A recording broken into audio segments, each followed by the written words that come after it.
Hello dear traders, let us review last week's economic events. Last month, the US stock markets were closed due to Martin Luther King Day. On Tuesday, the US stocks closed almost at the same level after choppy trading day. China's GDP growth in fourth quarter was the lowest in 25 years at 6.8%.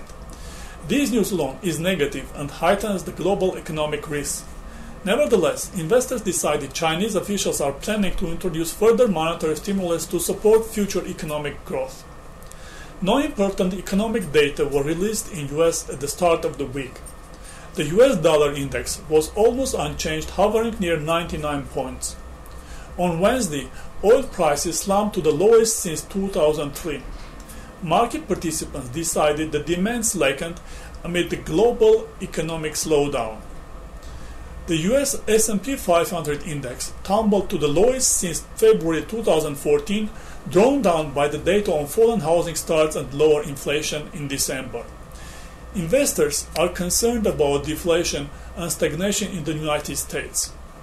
The US dollar index started edging up as weak increase in consumer spending makes the Fed rate hike more probable.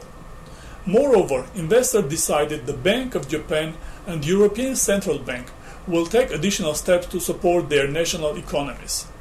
In particular, dollar strengthened from its year low against the yen. On Thursday, the global markets collectively edged up after the ECB meeting. As anticipated, the bank may expand its bond buying program to stimulate the European economy. Oil has showed a record daily growth in a year. No important data came out in US. On Friday, global stock indices continued going up, supported by strong US economic data. The existing home sales increased by a record 14.7% to 5.46 million in December. In November, they were at 19-month low of 4.76 million. Moreover, the advanced market industrial PMI rose in January more than expected to 52.7. Apple stock surged 5.3% after US phone maker announced the release of its new iPhone 7 in September 2016. Last week, the US and European indices closed in the black for the first time in 2016. The milestone events of this week will be the Fed meeting on Wednesday and US fourth quarter GDP data on Friday. What is more, almost each day this week will be marked with the release of significant economic data. In our opinion, most of tentative forecasts are not too positive for the markets.